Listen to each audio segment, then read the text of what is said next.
ভালোবাসলেই ঘন ঘন কথা বলার প্রয়োজন হয় না। সত্যি কি চমৎকার তোমার দর্শন। আমি অবাক, বিস্মিত, কিছুটা হতভম্ব, আবার মুগ্ধও বটে।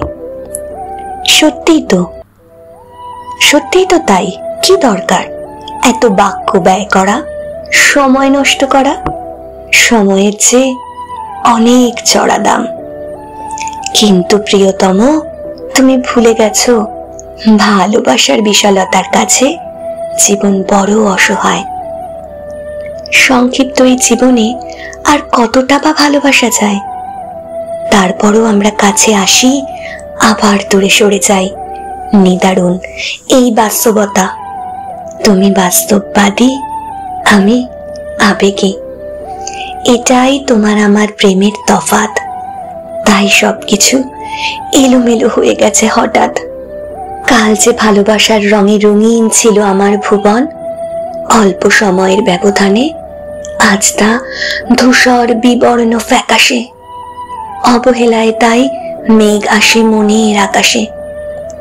তোমার প্রেমের ছোঁয়ার চিহ্নগুলো এখনো লেগে আছে আমার অবয়বে, অথচ তুমি চলে গেলে নীরবে। আমার বসন্তের কচি পাতা, চাল পাকল সব ছিঁড়ে নিলে তুমি।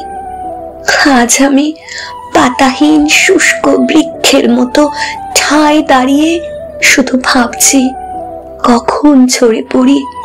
সে ভয়ে কাঁপি আমি। ভালোবাসা বুঝি না। ভালোবাসা শব্দটা বেশ জটিল, খোলাটে মনে হয়। জানি না কতটা ভালোবাসলে তাকে ভালোবাসা কয়। জীবনের বাকি দিন হয়তো যাবে কেটে অনিশ্চয়তা আর সংকটে। আবার যদি জন্ম হয় এই নশ্বর পৃথিবীর বুকে, তবে জেনে রেখো আমি তোমার প্রিয়তমা হব না, হব প্রীতম। বুঝবে তখন কতটা অন্তর্দাহে পড়ছে জীবন।